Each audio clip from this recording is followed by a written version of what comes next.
Danielle Lajoumard, bonjour. Vous êtes inspectrice générale des finances, vous avez une carrière très éclectique et vous vous occupez actuellement en particulier de comptabilité publique. Je vous côtoie par ailleurs à l'Agence des participations de l'État, où j'ai l'honneur de participer à un collège d'experts dont nous faisons partie tous les deux. Et les questions que je voudrais vous poser aujourd'hui ont trait à la comptabilité publique. Vaste sujet. Depuis une quinzaine, une vingtaine d'années, beaucoup a été fait en matière de comptabilité publique.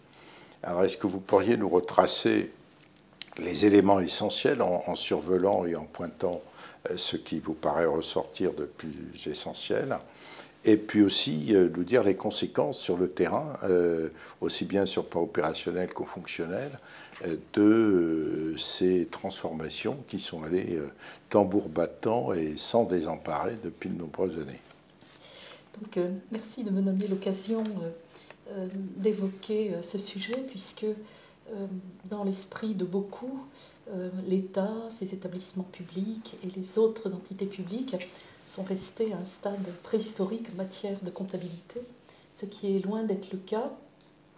En fait, les collectivités locales, la sécurité sociale et les établissements publics étaient en comptabilité patrimoniale, et pour certaines, on peut dire que c'était une véritable comptabilité de droit constaté depuis de nombreuses années.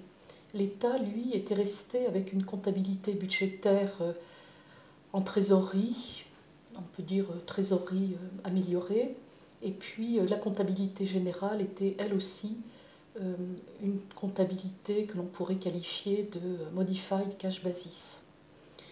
En fait, pour l'État, le mouvement est venu de la LOLF, donc la loi organique relative aux lois de finances du 1er août 2001. Donc, cette loi organique résulte d'une volonté politique unanime de la part des parlementaires, donc à la fois l'Assemblée nationale et le Sénat, et tout bord politique confondu. Et donc il y avait une véritable exigence de transparence, à la fois sur le plan budgétaire, mais ce n'est pas notre sujet, et puis sur le plan comptable. Et donc il y a eu la demande de tenir une comptabilité générale en droit constaté, en parallèle de la comptabilité budgétaire, donc qui restait sur des principes de trésorerie durcis, si l'on peut dire. Alors en fait, c'est le chapitre 5 de la LOLF, et plus spécialement l'article 30, qui définit cette comptabilité générale, en disant que c'est une comptabilité qui doit appliquer les règles des entreprises privées, sauf spécificité de l'action de l'État. Petite parenthèse pour dire que ces spécificités sont nombreuses, mais le principe, c'est bien de se référer aux règles, on dirait peut-être plutôt aux normes applicables aux entreprises privées. Donc, ce même article prévoyait la création d'un comité composé de personnalités qualifiées issues du privé et du public. Et donc dans le privé, ce sont tout particulièrement les professions du chiffre qui fournissent des experts. Et dans le public, c'est l'ensemble des ministères, la Cour des comptes, la Direction générale des finances publiques et bien d'autres. Il y a des universitaires également qui ont contribué à ces réflexions. Et donc le comité, dès 2003, avait produit un recueil des normes comptables. Ce recueil s'inspirait de 3 jeux de normes. D'une part, le plan comptable français, le PCG, d'autre part, des normes internationales, à la fois les IAS, IFRS, applicables donc aux comptes consolidés des entreprises privées, et puis les IPSAS, applicables au secteur public et qui dérivent de très près des IFRS. Donc à partir de ces 3 jeux de normes, le comité a élaboré des normes en créant d'ailleurs des points spécifiques, voire des normes complètement spécifiques sur des sujets qui n'étaient traités par aucun de ces jeux de normes. Donc la direction de la comptabilité publique qui depuis est devenue la Direction générale des finances publiques, a pu appliquer ces normes dès l'année 2006, qui était l'année de mise en œuvre totale de la LOLF, avec une certification début 2007, puisque l'article 58 de la LOLF prévoyait que les comptes de l'État seraient soumis à certification d'un commissaire aux comptes indépendant qui se trouve être la Cour des comptes. Alors cet élément de certification est loin d'être neutre, puisque c'est évidemment un moteur puissant pour l'application des normes. Donc il y a eu évidemment pour l'État une immense évolution, puisqu'il ne s'agissait plus d'appliquer des nomenclatures, avec tout l'aspect automatique qu'il peut y avoir derrière, mais bien d'appliquer des normes. Donc tous les professionnels du chiffre savent ce que cela implique, et donc il y a un certain nombre de choix à faire, et donc toute cette partie délicate, cet art comptable, doit être placée sous le regard d'un certificateur pour éviter, disons, des dérives, des mauvaises compréhensions, etc. Donc cet élément de certification était tout à fait important. Comme je pense la plupart des personnes le savent, la première certification a été faite avec 13 réserves. Au titre de l'année 2016, il n'y a plus que 4 réserves substantielles. Donc, sachant, je vous prie d'excuser, que par exemple les États-Unis qui pratiquent ces certifications depuis très nombreuses années ont toujours, vous me dites si je me trompe, toujours subi, enfin, été l'objet de réserves encore aujourd'hui. Plus que cela. Un refus de certification. Donc le fait qu'il y ait 4 réserves substantielles ne doit pas nécessairement être compris comme une condamnation ou une appréciation extrêmement négative. Il y a des choses encore à corriger, mais au regard d'un pays comme les États-Unis, où l'audit et la pratique est déjà très ancienne, ben voilà, les États-Unis, il y a des refus de certifier en série. Voilà, donc effectivement, il est clair que l'État est une entité comptable un petit peu particulière, compte tenu du nombre et du volume des opérations. On peut le dire. Et de leur nature. Et notamment, par exemple, un certain nombre de points de réserve s'appliquent aux actifs militaires, qui sont des sujets assez complexes et évidemment sui generis. Par exemple, les actifs en matière nucléaire sont tout à fait spécifiques et complexes. Voilà, donc... Comme chacun sait peut-être également, le comité qui avait été prévu par la LOLF a ensuite été transformé, remplacé par le CNOCP, donc le Conseil de normalisation des comptes publics, avec un champ élargi, puisque le champ de la normalisation ne se limitait plus à l'État, mais a été étendu aux établissements publics et autres structures du même genre, qui relèvent de l'État, aux collectivités territoriales et à la sécurité sociale. Donc le CNOCP a poursuivi et amélioré et étendu l'œuvre du comité précédent, et notamment en mettant à côté du recueil des normes comptables de l'État un recueil des normes comptables des établissements publics.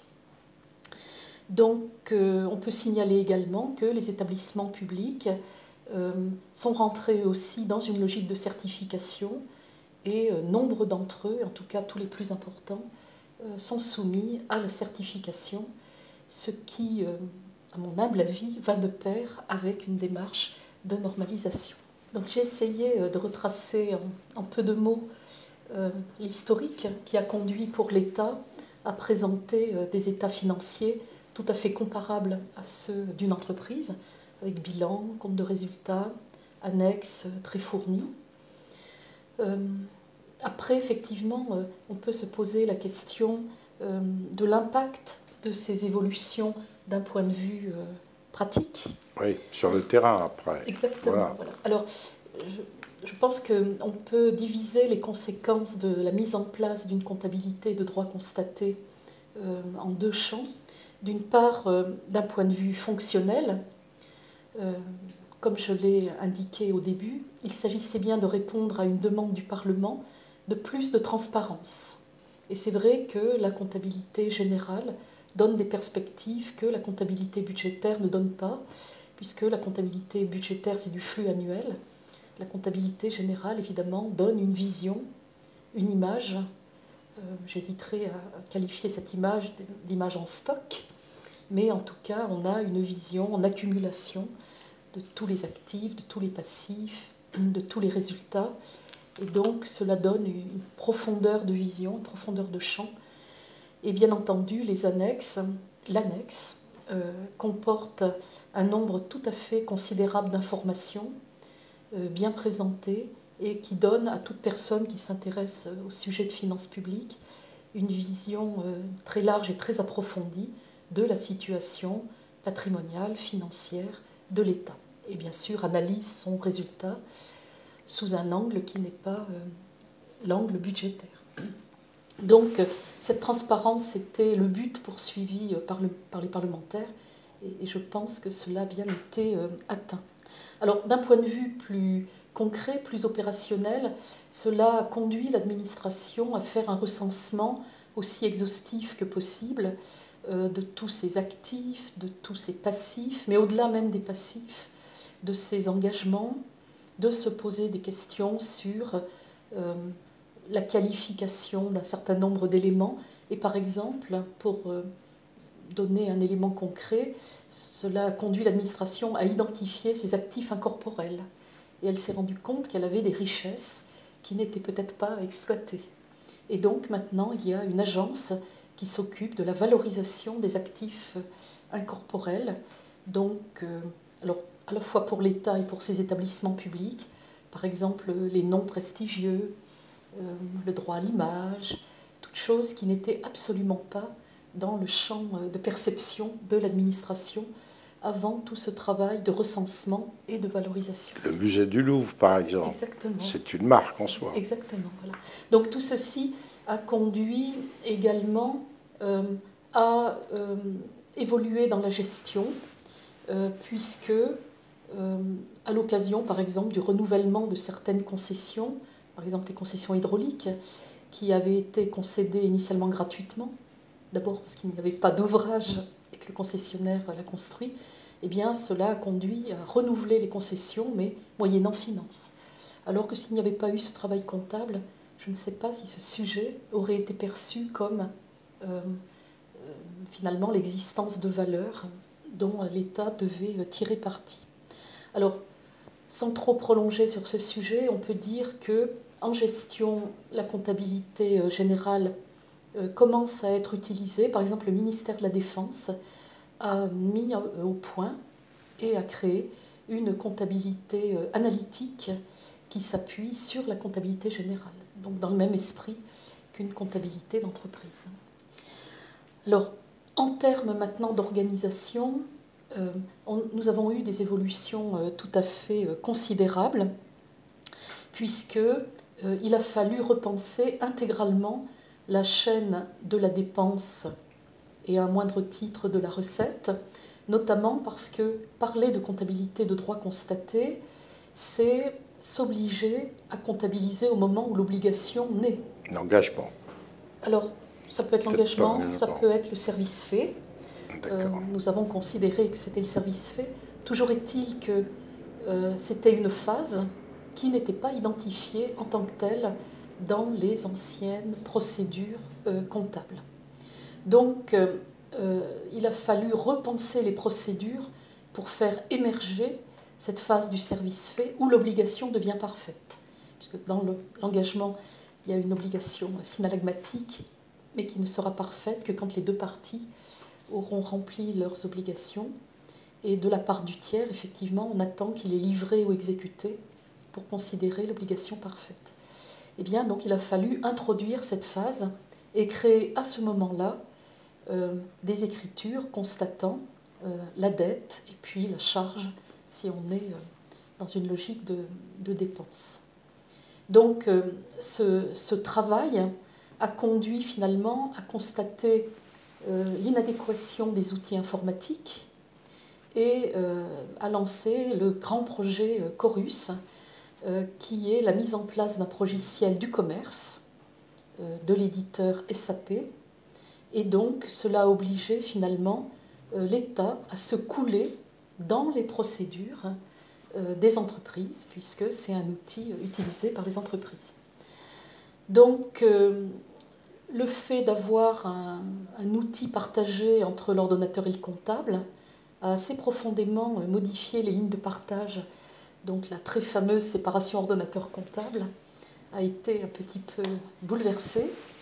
Alors, cela a conduit finalement à repositionner les acteurs sur leurs fondamentaux. C'est-à-dire, l'ordonnateur engage et constate la dette au moment du service fait, en acceptant la livraison ou l'exécution de la tâche qui avait été commandée. Et pour le comptable, il doit effectivement effectuer un certain nombre de contrôles et payer. Il doit aussi être le maître du référentiel. Et donc, c'est une évolution importante qui est liée à la fois à l'outil, mais également aux aspects normatifs. Et donc, cette évolution, le comptable maître du référentiel, je crois que c'est quelque chose de tout à fait essentiel. Quand on parle du comptable du XXIe siècle, il me semble que c'est ce qui doit le caractériser. Et ce n'était pas un sujet, effectivement, dans l'ancien dispositif, où le comptable était en bout de chaîne, alors que là, il doit bien être projeté sur l'ensemble de la chaîne et veiller avec l'ordonnateur à ce qu'il existe un contrôle interne, un audit interne qui permettent effectivement la bonne exécution des opérations. Donc, finalement, à partir de cette petite ligne de l'article 30 de la LOLF disant que l'on devra faire une comptabilité générale comme le font les entreprises, eh bien vous voyez que de proche en proche, cela a conduit à mettre en place un logiciel, à changer le mode de travail des ordonnateurs et des comptables, à modifier finalement leur ligne de partage, à créer aussi des organisations mutualisées, les centres de services partagés, les services facturiers, et de proche en proche, nous en arrivons à la dématérialisation totale. Et d'ores et déjà, on travaille avec des factures dématérialisées, à la fois pour l'État, mais finalement, quitte à monter ce système, on l'a également ouvert aux collectivités locales et aux établissements publics.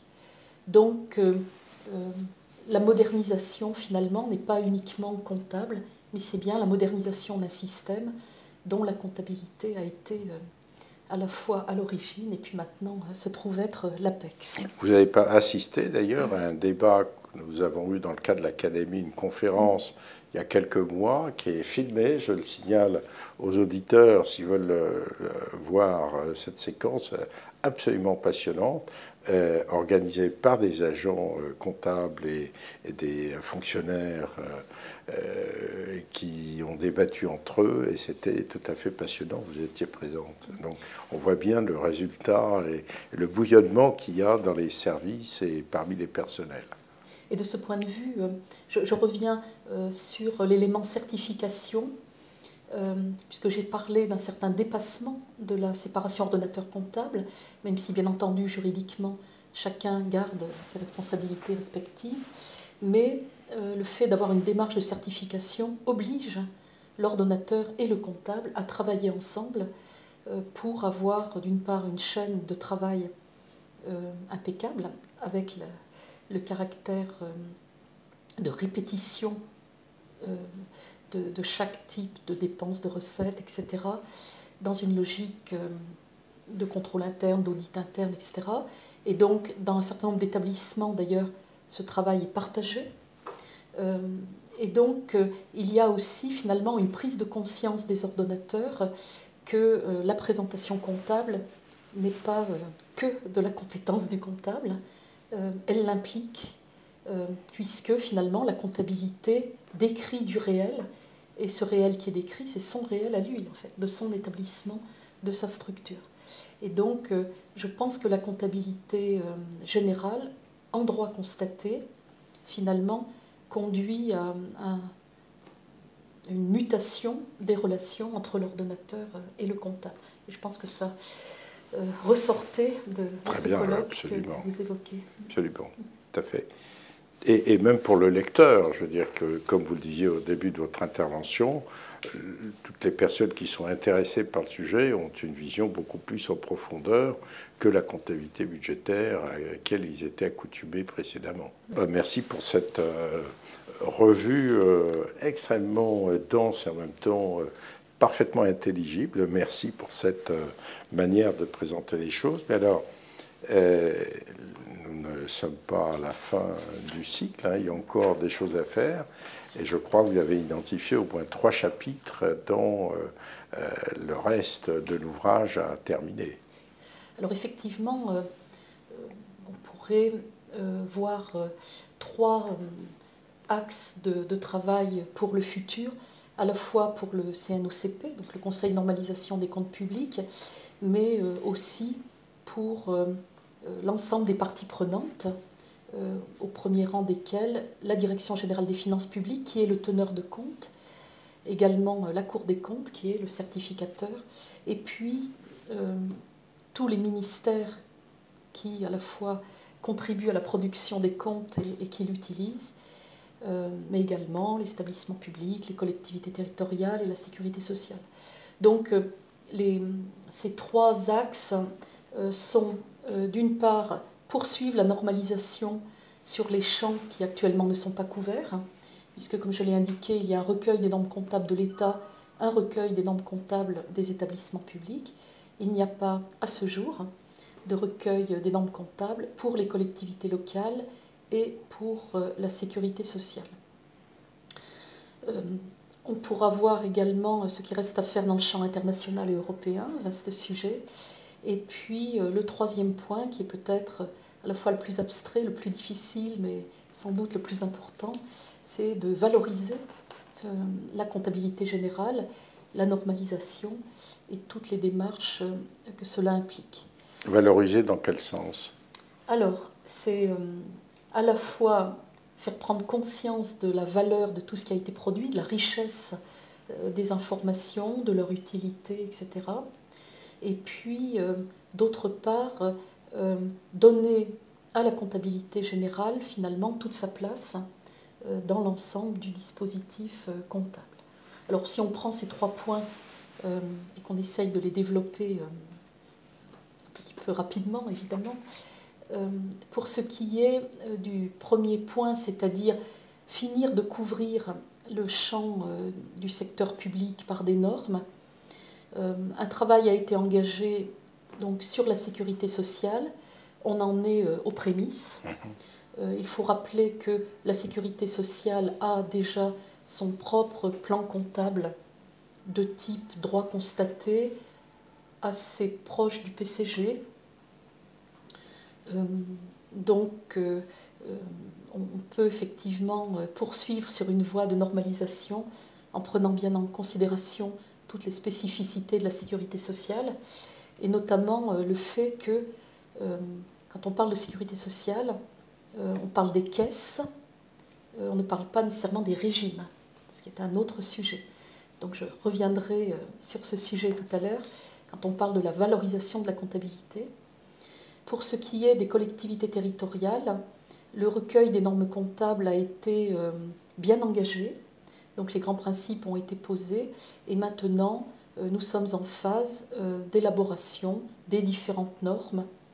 Alors, on essaye d'avoir une convergence entre les normes de l'État, des établissements publics, des collectivités territoriales, pour autant que cela soit possible, parce que les collectivités ont une spécificité que n'a pas l'État, que n'ont plus les établissements publics, c'est que le dispositif budgétaire est extrêmement lié au dispositif de comptabilité générale. Alors on parle de monisme, ce qui n'est pas nécessairement peut-être le mot le plus adapté, parce qu'il y a bien quand même 2 référentiels, l'un budgétaire, l'autre comptable. En revanche, il n'y a qu'une seule chaîne d'exécution, et on ne peut passer d'écriture comptable budgétaire ayant une incidence sur le résultat comptable que sur la base de mandats et de titres de l'ordonnateur.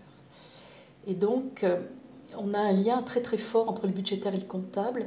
Et donc, quand on fait la normalisation comptable, on ne peut pas ne pas avoir cet arrière-plan, cette référence en vue. Donc, c'est un point qui est délicat, qui n'empêche pas de faire de la normalisation, mais qui suppose effectivement de prendre un certain nombre de précautions avant de faire de la normalisation.